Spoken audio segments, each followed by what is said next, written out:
Hi, it's Scott Allen, and today I'm going to look at where there may be some space for the Wallabies to attack the Lions in the first test. The first thing to note is the Lions' defence has been really impressive on tour. One solid line with great line speed shutting down opportunities, and they weren't offside against the Tars. Of 71 breakdowns, they were only offside 3 times. It's just their line speed is so good. So is there any space for the Wallabies? Yes, there are 3 spaces. The first is in behind the line, as the red showed here. When Ed O'Donoghue catches that ball, you can see that it's landed in a massive amount of space where there was no coverage. So why is that happening? In this instance, it's because 9 is in the line defending, where normally you'd expect them to find covering in behind the line. Does that happen often? Yes. So here's another example against the Force with the space in behind the line. There's the 9 in the defensive line again. It's something that happens when England play as well. So there's the space again, and the 9 is in the line. Now this example's from a scrum, so the 9's not going to be there, but there's the space again. So the English defensive system with the Lions are now using quite often throws up this space in behind the line. And have a look on the next phase, there's the space again. So as much as most of us don't like the chip kick, it's on against the Lions. Why is there space there?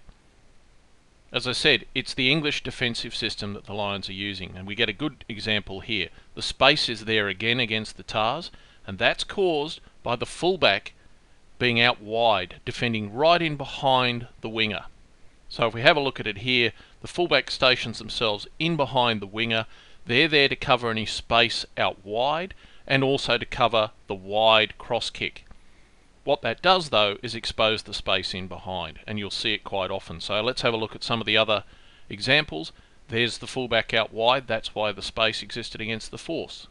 For England, there's the fullback out wide, and again, and that's what's creating the space. So what happens when the fullback doesn't go wide and covers the space? Well, here against the Force you can see that's what Halfpenny did, but that opens up the wide space. You can't cover every space on a rugby field. When you make a decision to cover one space, you open up others. So with the Lions defensive system, which is the English defensive system, they bring their winger up into the line and in the narrow, and that leaves space outside them. So you can see on that previous phase, Morahan was already outside Cuthbert. On the next phase, Cooper takes advantage of it. He's got the pass to take advantage of that space.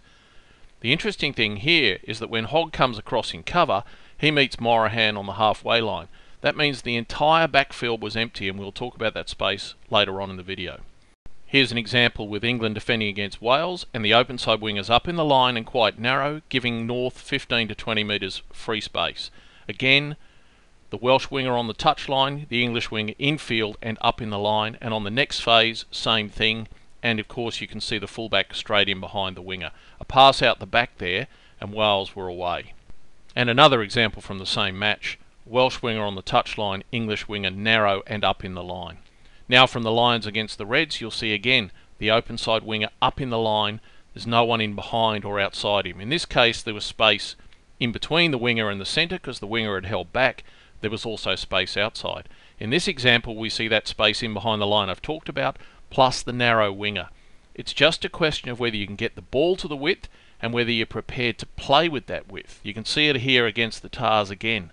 Just need somebody who can make that pass and a willingness to play there. Yes, there are risks in playing so wide. If you move the ball wide, you don't have the support of your back row or forwards, and you can get turned over. But there's not a lot of defence out there either, so that risk is not as high as it may seem. As you can see from these examples, that space keeps appearing even in the most recent game against the Tars. Question is, will the Wallabies go for that space? And I have my doubts. Why is that space occurring? Well, in most teams, they cover up that space using a pendulum system. So they'll start off with, in this case, the 15 and 14 in the backfield defending for kicks, but as the ball is moved across field, the 14's going to come up in the line. He's starting behind so he can actually cover across to the wide ball, and then using a pendulum system for the back 3, 15 will float in behind 14 to cover the space he had, and 11 will come across where 15 was. As I said, this is a pretty typical defensive setup for most teams. As this ball is moved across field, 14's up in the line, can shut down the wide ball, got a full defensive line, but you've also got the backfield and cover defence accounted for by 15 and 11. Now obviously if the ball is moved back the other way, 11 will sweep around and up into the line, 15 will come in and cover where they are, and 14 will sweep back behind the line to cover where 15 is. Now don't get too hung up on where everybody runs. They don't run in a perfect arc like I've drawn in the diagram as an example. It's the same system that Wales uses, but it's not what the Lions are using. Here's the pendulum system in use by Wales against England. It allows you to cover the space outside the winger when they go into the line. It also allows you to cover the space behind the winger. But because the Lions aren't using this system and they've got their winger up in the line, there is space in behind them. So here in the first match against the Barbarians, there's your winger up in the line, and look at the space in behind where they didn't get their coverage system right. Because the Lions have got the winger up in the line, quite often there's a lot of space in the backfield. So here the Barbarians go down the short side and there's space, but look at the space on the far side. Here when Wales have box kicked, the short side is covered, but look at the open side. Here the Reds put the box kick in down the short side and there is space and it works well, but there was massive amounts of space on the open side as well. Once again, with the wingers up in the line, there's space either side of Hogg. They're basically leaving the fullback to cover the entire backfield. So how are we going to take advantage of that? Well, as you saw Cooper try to do there, it's either the grubber kick, the chip kick, or the long kick down into the corners.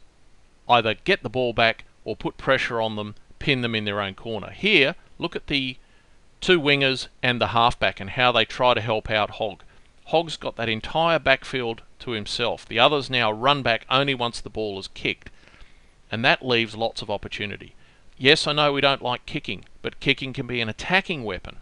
Here, the Reds run the ball from inside their 22. Again, wingers up in the line, and the Reds clear downfield. They could have gone either side of the field. There was space right down the centre or down that touchline.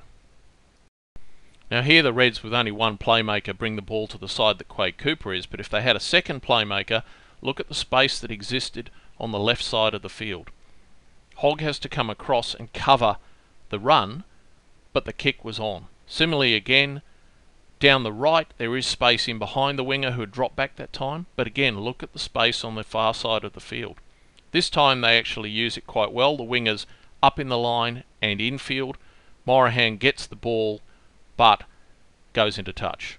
Now I've no doubt that the Wallabies will have seen this space and are going to play what people term a field position game.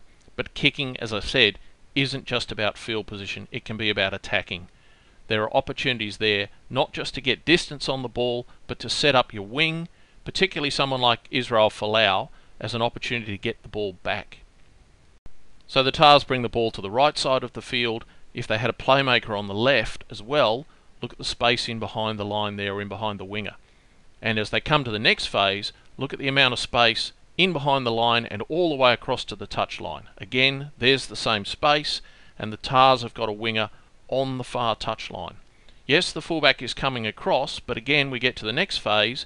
Now he's started to come across, he's still well in field, the winger's up in the line, there's space in there. Here, Sexton was on the wing, is moving up into the line, there's still space in behind. It's taking a long time for the fullback to cover that entire backfield and get across. Even here on the next phase, the fullback still hasn't got across. Here, the cover, which is Sexton, doesn't match up to the Waratahs winger on the touchline. So I've showed you the three spaces that exist in the Lions defensive system. One, in behind the line, you need to put in a chip kick to take advantage of it. Two, outside the wingers, you need someone who can pass long, and James O'Connor can, but you need the willingness to play out there. And three, there's space in behind the wingers with the long kick. I know two of those involve kicks, and we don't like kicks, but it is an attacking weapon. Let's hope the Wallabies use it.